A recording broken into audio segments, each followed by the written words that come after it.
Ngugi ambaye ni mwanahabari wetu kutoka maeneo ya Narok. Gloria, habari za sasa na hali iko vipi katika kaunti hiyo ya Narok, haswa katika wadi ya Narok mjini? Gloria?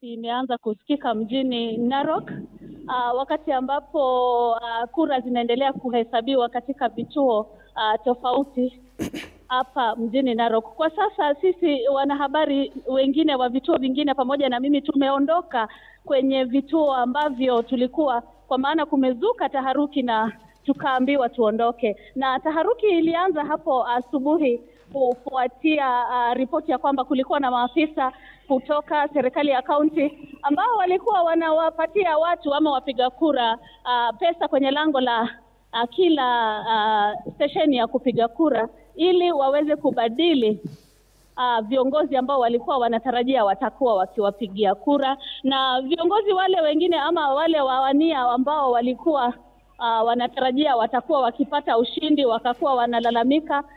Hapo awali tulimpata Douglas Masikonde ambaye ni mwania wa chama cha DCP akilalamika kwamba wapiga kura ambao walikuwa wanaegemea upande wake wengi wamenunuliwa, akidai kwamba wengi wamepata kupatiwa shilingi 5,000 na kupatiana vipande ama ID ili wasiweze kupiga kura katika vituo tofauti hapa mjini Narok. Na sio Masikonde peke yake, bali hata Joshua Ole Kaputa ambaye ni mwania pia wa chama cha Jubilee, pia yeye alisema pia ameweza kuvamiwa na akashuhudia kwamba pesa ilikuwa inatembea kutoka kwa maafisa ambao hawakutajwa lakini walihusishwa na mlengo wa chama cha UDA. Hivi sasa tumeondoka kwenye vituo vya kuhesabu kura, lakini kura ilikuwa inahesabika kwa njia inayofaa, lakini taharuki kazuka, kukawa na mavamizi kidogo, yale masanduku yakavamiwa na tukaweza kuondoka ili kugoja hali hii iweze kutulia. Tuko mjini Narok, tunagoja hali itulie tuweze kurejea katika kituo cha Masai Girls ambacho ndicho kituo cha mwisho.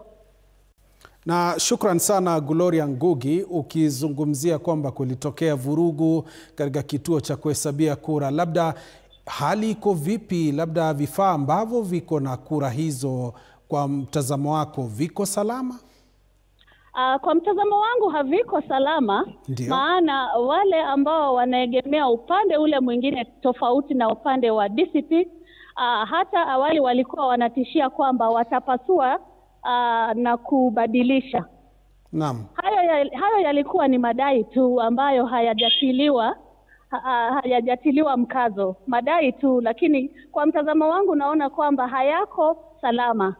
Naam, shukran sana mwandishi wetu Gloria Ngugi kutoka mjini Narok. Na ikumbukwe kwamba mtazamaji, uchaguzi mdogo ulikuwa unafanyika katika wodi ya Narok Town na matukio mengi yametokea katika eneo hilo. Ikumbukwe kwamba wakati wa kampeni ule msafara wa aliyekuwa naibu wa rais Rigathi Gachagua ulishambuliwa na vile Rigathi Gachagua akakashifu tukio hilo. Na mtazamaji, tutakuwa tunarejea kwake Gloria Ngugi atufahamishe mengi zaidi kadri muda unavyozidi kusonga, anapoelekea katika eneo la kuhesabiwa kwa kura hizo, ili tuweze kupata taswira kamili ni kipi hiki ambacho kinaendelea, nani kapata kura ngapi na usalama uko namna gani katika eneo hilo. Mtazamaji, ndo masuala ambayo tunayaangazia papa hapa, na vile kutoka maeneo mbalimbali humu nchini, Magarini, kule Kasipul, katika eneo bunge la Malava, kaunti ya Baringo. Ikumbuke kwamba kaunti ya Baringo ndio ya kipekee ambayo ilikuwa inaendesha uchaguzi wa useneta. Na vile mtazamaji, ikumbukwe kwamba tunazidi kutathmini zaidi na kufahamu yanayoendelea, na tutakuwa tunakutangaza